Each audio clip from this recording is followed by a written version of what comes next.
Saturday, we prayed for our sister that was, as at the time she was here on Saturday morning, your sister was like 12 hours unconscious, right? Yeah. Was like 12 hours unconscious. Well, I talked about it in the first service, but we prayed. She was in the second service. So we prayed for her in the second service, right? Right. And she was supposed to come with a bottle of oil to the office to be blessed and go and anoint the sister, who was in still unconscious state.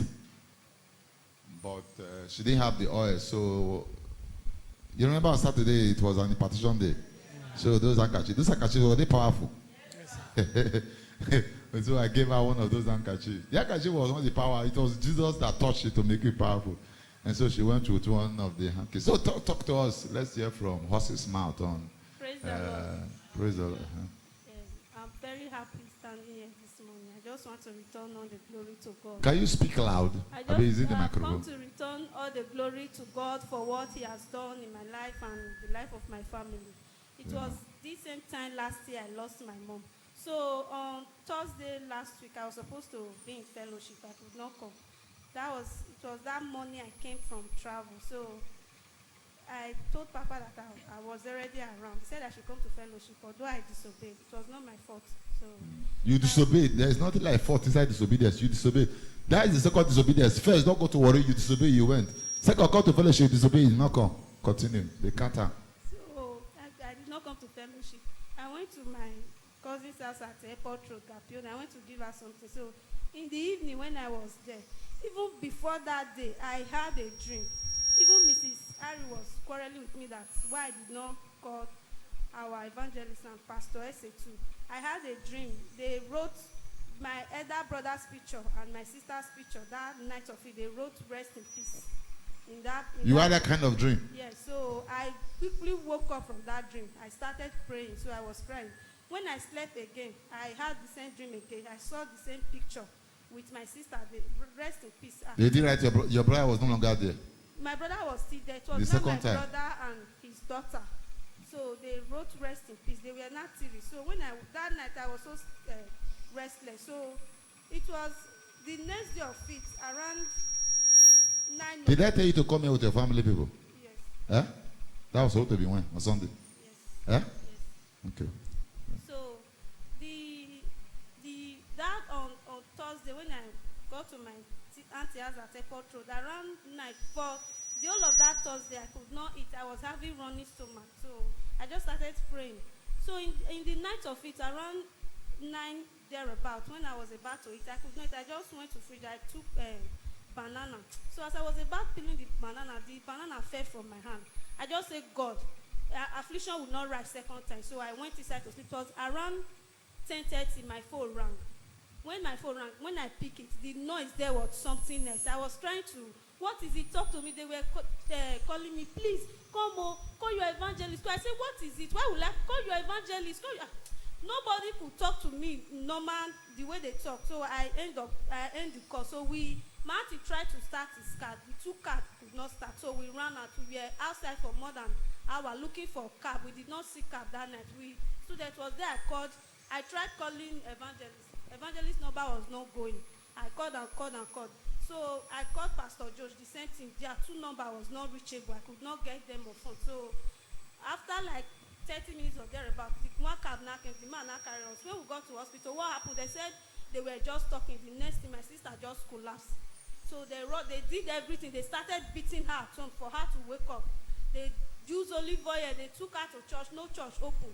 They have to took her to the hospital. When we get to the hospital, the doctor now referred, the first hospital they went to, they said the case was too much for them to handle. They referred us to another hospital. So when we get there, she was inside with the doctor said we should not go inside, that nobody should go close to her, that she and only the doctor, and not to the doctor, that just let me go inside. I must go inside so that to see what is happening.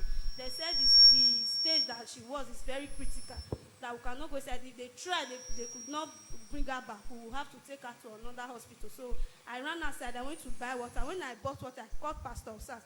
When I called Pastor Osas said I should give her the phone. I said, where she is? They said nobody can enter there. Pastor Osas said, just try. I entered. When I entered, my auntie was, me and my auntie, they said I should go back. That my auntie enter, my auntie now hold the water. Pastor Sars now pray for the water. After Pastor Sars pray for the water, I said we should drop little on her head and on her mouth. I gave it to my auntie, so I left. My auntie was now insisting that the doctor said they should not go inside. So when one doctor now came out with that hand, I just hold the doctor. I said, will you allow me to go inside or not? The doctor said, okay, I should go. When I You hold the doctor? Yes. When I got there, so we get some jagudas for you. I used the water on her. When I used the water on her, I prayed for her. I left. Still, when I used the water on her, she opened her eyes. So the doctor, they were not happy that she has opened, and she slept off again. What was it not around when I called? It was around when I called you. So when I called evangelist now said I should go and get water. I now told him that I already have water. I said I should open the water. I now opened the water again. He now prayed on the water. When he prayed on the water, the doctor now said that all of us should go out, that we cannot enter. I said, doctor, don't find my trouble again. Oh. The doctor said, if you cannot beat me to talk of it. I said, I can just joking. So the doctor now said, I cannot enter, that we should leave her, that she's not responding to anything. So they now call one doctor to bring oxygen. When the doctor was not going with oxygen, now I hold the doctor at the entrance. I said, you are not giving her oxygen. There's nothing like oxygen. She must wait. So my sister was not crying. They were calling her name. Come back. So was that when she was talking? At that point, you said she was talking.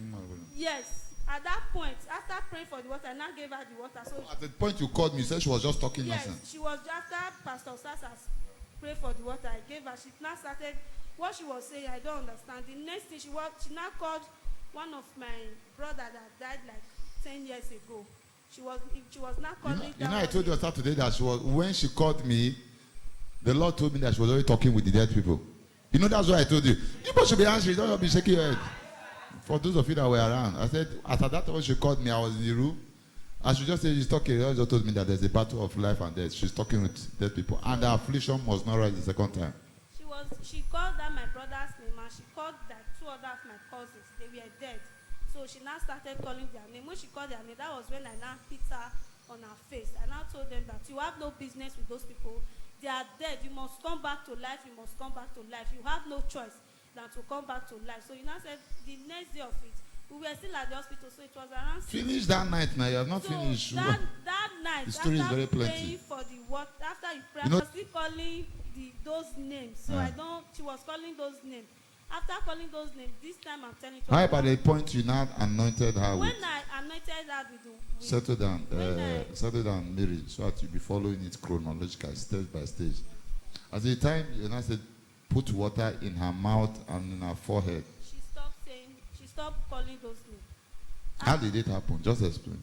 You said after praying for the water, I said that she will anoint her head and her tummy, of which I did. Immediately I dropped the water. It was not me that dropped the water. My brother collected the water from me and dropped it. Your brother was listening to the instruction. You were telling them what yes, was. Yes, okay. The phone was on speaker. Okay, My brother now put the water on her mouth and on her navel. That was what he told me. Immediately she stopped calling those people names. She slept off. And she slept when I left and came in this morning and came on Saturday. She was just in the sleep. She was just still sleeping. When you asked me to call, I called my sister. She said she will open her eye a little. She will close it she will go back. That there is no sign of improvement. So when you pray for me that day, I now dropped the mantle. I was holding the mantle. I kept it inside my bag. Immediately I went with clothes from here. What are you calling mantle now? Handkerchief? Yes. Yes. So I ran straight to the hospital. When I got there, what I did, I asked my sister how fast. The way they were looking, they said no improvement. She will open her eye a little. She will sleep off again. I just tied the mantle. So immediately I tied. You said you saw one on her hand. I saw one mantle on her hand, and I asked who brought this mantle. They said they collected it from house. When my brother went home that morning, that he saw the mantle inside wardrobe, that he just collected it and tied it on her hand. I said, is there any improvement? I said, no, I lose the mantle. I just tied it on her hand. When I tied, immediately she sneezed. When she sneezed, she opened her eyes. Wait first, let them get it. People, I'm sure let them get it. Are you hearing very well? Because my mind. So you lose that other one, then you not tie the one that came from here. The one that came from here. I tied it on her right hand. You tied it on, okay. And she was sleeping. She was just like that. Yes, I tied it on her right hand. Immediately I tied it on her hand. She just sneezed. She sneezed? Yes. How did she sneeze? Sneeze first. He said, Chia. Quick now. She sneezed. Something like that. Okay. When she sneezed, she just opened her eyes. Before there, her eyes, her body was swollen. I just get Her body was cold. swollen. Okay, That- swollen. Yes, that beating the I Yeah, don't know, yeah, her yeah. face was swollen. So immediately I tied the mantle, she opened her eyes, then she sat down. The next thing she said she was hungry, that we should give her food.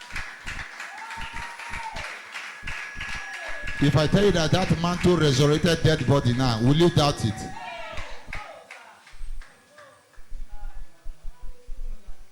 Go ahead now. Tell us the stories that now follow. She said, "Make sure open her eye. By herself, sat down, or you people raised her up. No, she sat down. By herself. Yes. And by herself asked for food. Yes, she said she was hungry. Then my auntie brought rice and The food was ready there, sir. yes, the food was already there. They now told her anyone you want to eat. She said we should give her the pepper soup and agidi. She ate. She was very talking normal. well. Yes, and she ate very well. People now sent for a doctor. Yes. You sent for a doctor. Because the doctor were just passing. Okay, they now came. They now came. When they came, she was already eating. The doctor was now making fun of us that now be prayer warrior. Now you they speak it on any year. Now one for our hospital dance. So they just So your family, did they recognize that something came back with you from fellowship? yes. How? They even this one that this incident happened to. Although she has not come here, she doesn't play with this fellowship. Sometimes if I tell her that I don't have money, I want to go to fellowship, even if it's her last cover, she will give me to come. She even said it that ever since. One thing she said was she said that time my mom came to fellowship, assuming she listened to the instruction, the fasting Yeah. that by now she will still be alive. And that's true. Yes. That's true. Let's stand up and give the Lord a very good thank you and a clap. Come on, go ahead. Thank you, Father. In Jesus' name we love you.